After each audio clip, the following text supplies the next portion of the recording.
Hello! Ball കഴിക്കാനുള്ള കൊതികൊണ്ടേ ഉണ്ടാക്കാനായിട്ട് ഇറങ്ങി പുറപ്പെട്ടതാണ്. പക്ഷെ 8 നിലയിൽ പൊട്ടിപ്പോയി. ഒന്ന് എന്റെ ഭാഗത്ത് നിന്ന് വന്ന മിസ്റ്റേക്ക്. രണ്ടാമത് കറണ്ട് എന്നെ ചതിച്ചേട്ടാ. രാവിലെ 10:00ക്ക് പോയ കറണ്ട് പിന്നെ വന്നത് വൈകുന്നേരം 6 മണിക്കാണേ. ഫസ്റ്റ് നമ്മൾ മൈദാമാവിൽ ഉപ്പും മഞ്ഞപ്പൊടിയൊക്കെ ഇട്ട് വെള്ളമൊക്കെ ചേർത്തിട്ട് നമ്മൾ ചപ്പാത്തി കുഴയ്ക്കുന്നതിനെക്കാട്ടി കുറച്ചും കൂടി ലൂസായിട്ട് വേണം കുഴയ്ക്കാനുള്ളത്. അതിലോട്ട് നല്ലെണ്ണ ഒഴിച്ചിട്ട് 1 മണിക്കൂർ റെസ്റ്റ് ചെയ്യാൻ വെക്കണം. ഞാൻ ഈ മാവ് കുഴച്ചപ്പോഴത്തേക്ക് കുറച്ച് വെള്ളം കൂടിപ്പോയി. അതെനിക്ക് പറ്റിയ തെറ്റാണ് ട്ടോ. പിന്നെ രണ്ടാമത് കടലപ്പരിപ്പൊക്കെ വേവിച്ച് വച്ചപ്പോഴത്തേക്കും കറണ്ടും പോയി. ഈ വേവിച്ച് വെച്ചിരിക്കുന്ന കടലപ്പരിപ്പിലോട്ട് പഞ്ചസാരയും ഏലക്കയൊക്കെ പൊടിച്ച് ചേർക്കേണ്ടതാണ്. അത് കറണ്ട് ഇല്ലാത്തതുകൊണ്ട് അത് പറ്റിയില്ല. പിന്നെ ഇത് മിക്സ് ചെയ്ത് വെച്ചിട്ട് ഒന്നും കൂടി ചൂടാറിയതിന് ശേഷം മിക്സിയിൽ അടിച്ച് എടുത്തിട്ട് വേണം നമ്മുടെ മാവ് ഇതേപോലെ എടുത്തിട്ട് ഉരുളകളാക്കി വച്ചിട്ട് ചപ്പാത്തിക്ക് പരത്തുന്നത് പോലെ പരത്താനുള്ളതേ.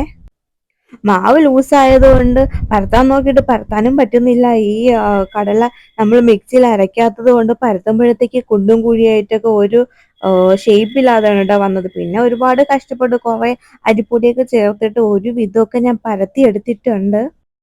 അത് നന്നായിട്ട് നല്ല നെയ്യൊക്കെ ഒഴിച്ചിട്ട് 2 വശവും നന്നായിട്ട് ചുട്ടെടുത്തിട്ടുണ്ട്. കാണാൻ ലുക്കില്ലെങ്കിൽ ഏകദേശം ബോളിയിലേക്ക് അത്ര വന്നിട്ടുണ്ട് കേട്ടോ. ഇന്നത്തെ വിശേഷം ഇത്രയൊള്ളൂ. Okay, bye bye.